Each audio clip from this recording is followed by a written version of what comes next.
නිදාගන්න ඇඳට ආවහම මට හිතෙන්නේ මේ ලෝකේ පරාජිත මිනිස්සයා මම කියලා. එන්නෙන්නම හැමදේම එපා වෙනවා. කිසිම දෙයක් ගැන ආසාවක් නෑ ඉස්සර වගේ. වෙලාව යනවා දැනෙන්නේවත් නෑ. එළිවෙනකන් ඇහැරගෙන කල්පනා කරන්නෙම ඇයි මට මෙහෙම වුනේ කියලා.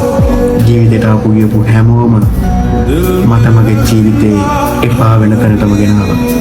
දැන් මම මිනිස්සුන්ව විශ්වාස කරන්නේ නැහැ. මැරෙන්න බය නිසා ජීවත් වෙනවා. වෙලාවකට හිතනවා මේ හැම දෙයකින්ම ඈත් වෙන්න. සතුටින් ඉඳපු දවසක් මතක නැහැ. හැමදාම මම ගලේ ලෝකෙට පේන්නේ හිනාවුණු එක. ඒ හිත ඇතුලෙන් පොඩි එකෙක් වගේ අඬනවා.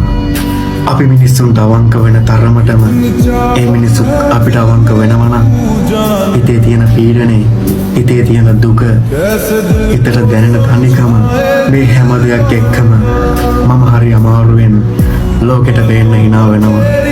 ඉතින් මම මගෙන්ම අහන්නේ ඇයි මට මෙහෙම වුනේ? දැන් මට හරි මහන්සි.